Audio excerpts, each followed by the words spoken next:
Let me tell you something that might sound a little strange at first. You do not need friends after the age of 70. I understand that sounds counter to everything we have been taught our whole lives.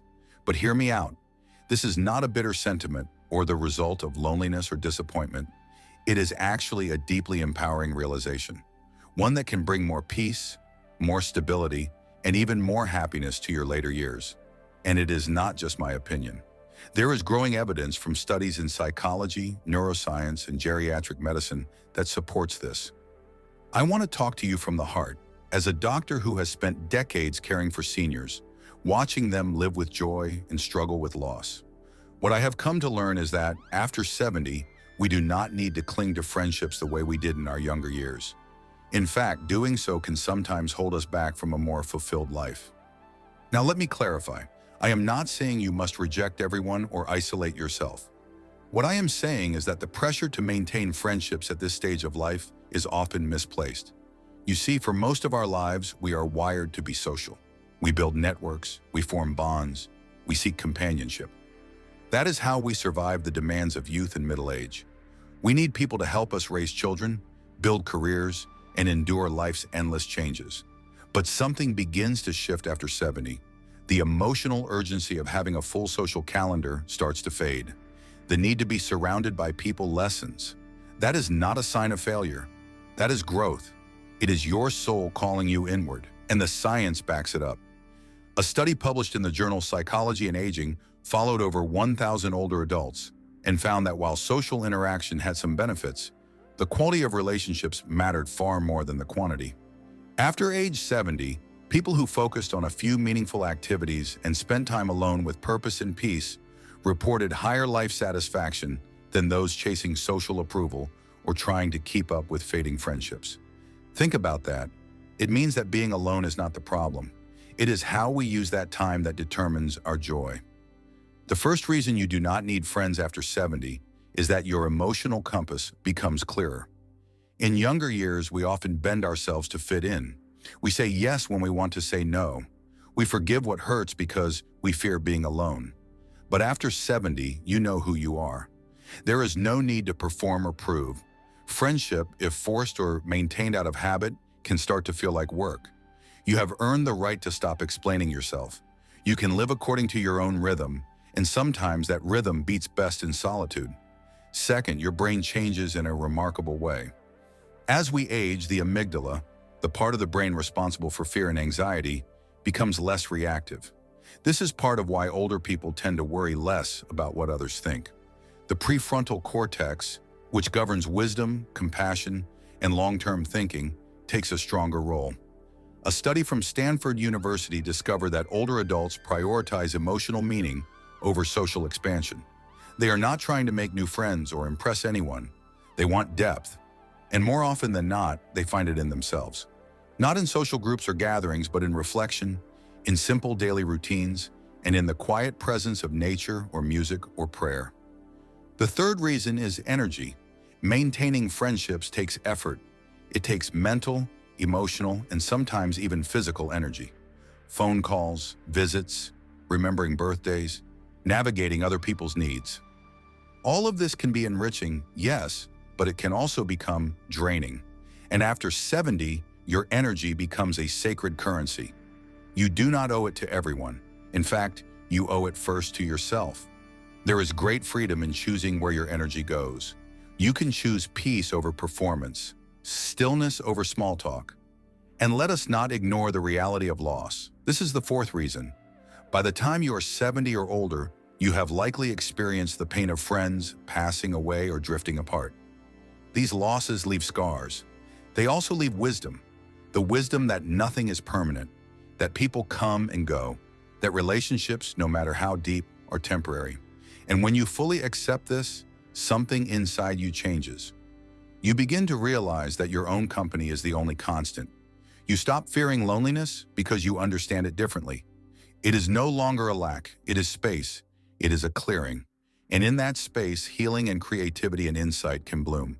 Let me share something deeply personal. I once had a patient named Clara. She was 82 years old and had outlived all of her closest friends. One day I asked her if she felt lonely. She smiled and said, "No, I feel quiet. I feel whole. I spent my youth looking for someone to understand me. Now I understand myself. That stayed with me. Clara taught me something no textbook ever could. That solitude is not an enemy. It is a mirror. It shows you who you truly are when no one else is watching. The fifth reason you do not need friends after 70 is because your priorities have changed. Your happiness is no longer defined by how many people call you or how many invitations you receive. It is defined by your ability to be at peace, to savor a morning cup of tea, to watch the sunrise, to move through your day without conflict or distraction.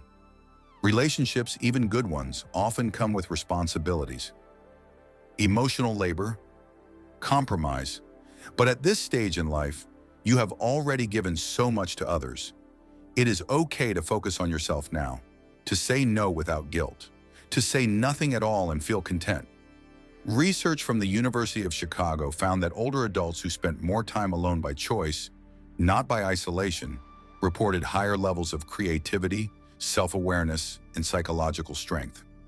This is not about being antisocial. It is about being selectively social. It is about choosing solitude over shallow connection. It is about recognizing that true happiness does not always come from others. Sometimes it comes from the space they leave behind. And here is the sixth and final reason. After 70, you become the keeper of your own time. No more calendars filled with obligations you do not enjoy. No more pretending to like people just because you always have. You can walk away from any conversation that feels heavy. You can turn off the phone. You can let go. That is not selfish. That is wise. The spiritual teacher Ram Dass once said, "We are all just walking each other home. But sometimes that walk is better taken alone, because only you know where home truly is. Only you can carry your memories, your regrets, your lessons, and your joy in the way they deserve to be carried." Friendship can be a gift, yes, but after 70, it is no longer a necessity, it is optional.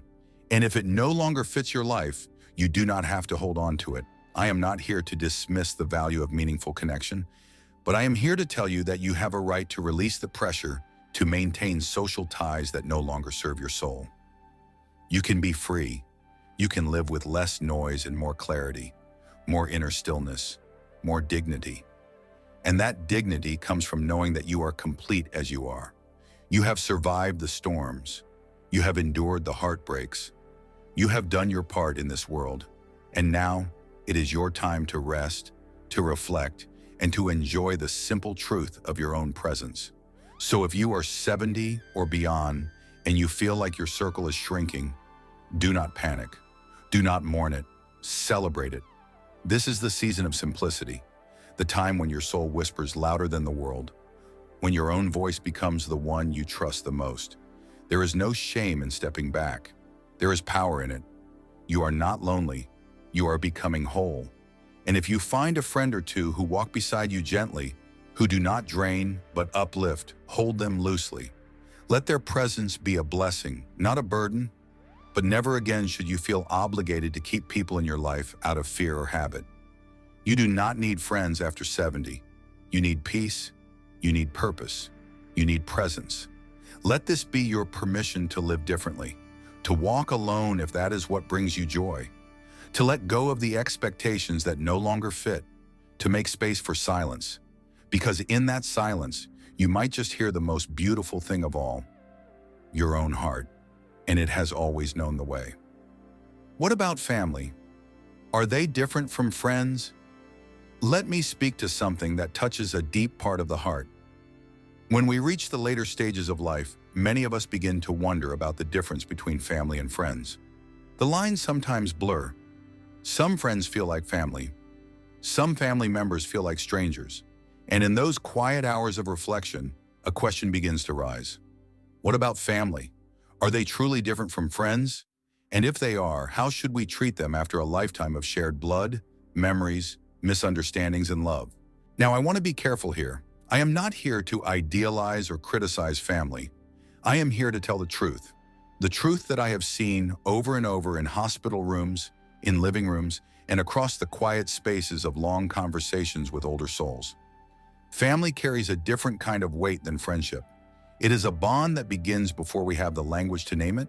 It is made of genetics, shared history, inherited values, and sometimes unresolved pain. But unlike friendship, which we choose and shape over time, family is given to us, and that gift can be both a blessing and a burden. Here is what we know from the research. A large longitudinal study from the University of Michigan found that family ties, particularly those with adult children, have a complex effect on the emotional health of older adults. Positive interactions with family can improve longevity and reduce feelings of isolation.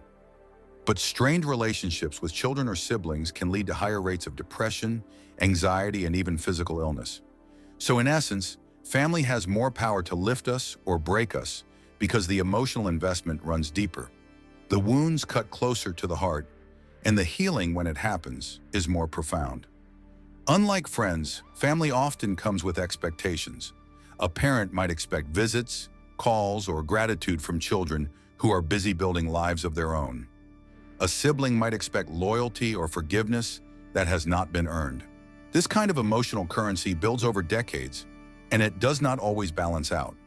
Sometimes, the older we get, the more clearly we see the cracks in the foundation. That does not mean the structure must fall, but it does mean we have to approach it with honesty. After 70, we begin to crave peace more than performance. And when it comes to family, peace does not always mean closeness. Sometimes peace means accepting who your family is and who they are not. It means releasing the idea that your children must fill your emotional cup. It means letting go of the dream that every family member will understand you or make space for your needs. This is one of the most painful but liberating truths I have seen in my work, that sometimes we grow old still waiting for something from our family that may never come. An apology, an acknowledgement, a bond that was missing all along. But here is the powerful part. You do not need to wait anymore. You are allowed to stop needing your family to be perfect. You are allowed to love them from afar. You are allowed to protect your peace even if that means stepping back. That is the difference between family and friends. Friends we can choose based on who we are now. Family we must accept for who they have always been. And sometimes acceptance is the highest form of love we can offer. There is also beauty in the possibility of repair. I remember a patient, an 80-year-old man named Robert, who had not spoken to his daughter in over 10 years. He had resigned himself to the silence. But one day she showed up, not with tears or apologies, but with presence. And that presence was enough. They sat in silence for a long time before either one spoke. And when they finally did, it was not a dramatic reconciliation. It was simple. "I'm here," she said, and Robert nodded. "That's enough," he replied. Sometimes we do not need to rehash the past. We just need to show up. That is something family can do in a way no friend can, because the roots go deeper. But not every story ends in reconnection, and that is okay too. There are those who carry wounds from their family that are too deep to reopen. And if you are one of those people, I want you to know you are not broken, you are not unloving, you are protecting yourself, and that is valid. A study from the National Institute on Aging showed that older adults who limited contact with toxic or emotionally draining family members had better cardiovascular health and lower cortisol levels, which is a marker of stress. So your body thanks you when you draw those boundaries. Your mind clears, your spirit breathes. There is also a shift in roles that happens in the later years. You may have once been the caretaker. Now you may need care.